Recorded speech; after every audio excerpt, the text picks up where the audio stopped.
In the silent corridors of the unconscious mind, ancient forces dwell, primordial energies that shape our thoughts, behaviors, dreams, and destiny. Carl Jung called them archetypes, universal patterns etched into the soul of every human being. They are not roles we play, but truths we live, and when we come to know them, we come to know ourselves. Our journey begins with the innocent. This is the purest part of us, the wide-eyed child who enters the world full of hope and wonder. The innocent trusts life, seeks happiness, and believes in the goodness of people. This archetype dreams of paradise and avoids pain. It reminds us of joy, simplicity, and a deep faith in the unseen.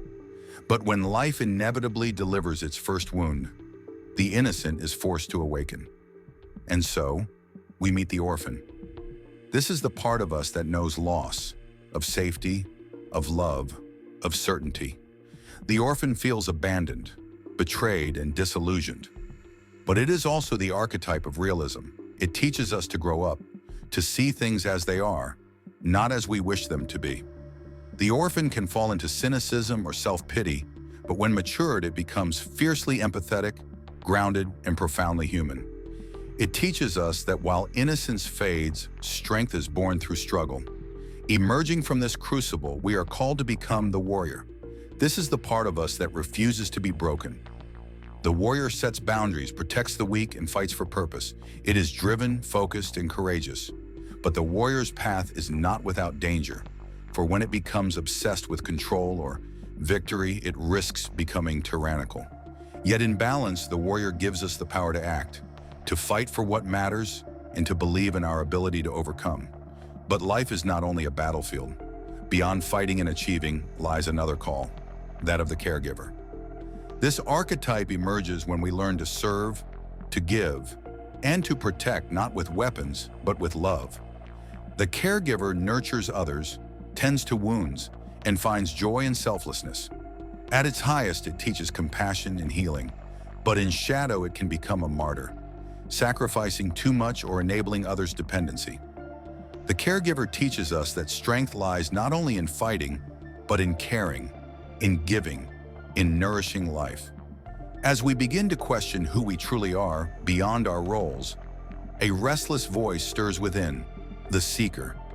This archetype is the eternal wanderer, the pilgrim, the one who cannot stay still. The seeker longs for something more, for truth, for meaning, for the authentic self. It drives us to leave comfort behind in search of growth. It climbs mountains, asks hard questions, and refuses to accept shallow answers. But without direction, the seeker can become lost, always chasing but never finding. Yet when grounded in purpose, it leads us to the depths of the soul. At the heart of those depths, we encounter the magician. This is the most mysterious of all, the alchemist, the shaman, the visionary. The magician transforms pain into power, wounds into wisdom. It sees beyond the veil and understands the interconnectedness of all things. The magician heals, not just others, but the self. It works in symbols and dreams, turning inner chaos into clarity. But its shadow can manipulate and deceive if used without integrity. The magician teaches that transformation is not about becoming someone new, but about reclaiming the power already within. And finally, standing in stillness at the edge of the journey, we meet the sage.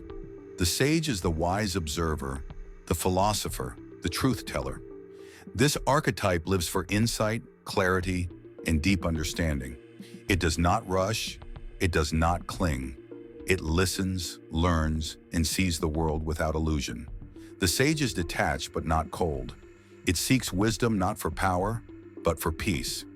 In shadow, it may become overly intellectual, emotionally distant, or paralyzed by analysis.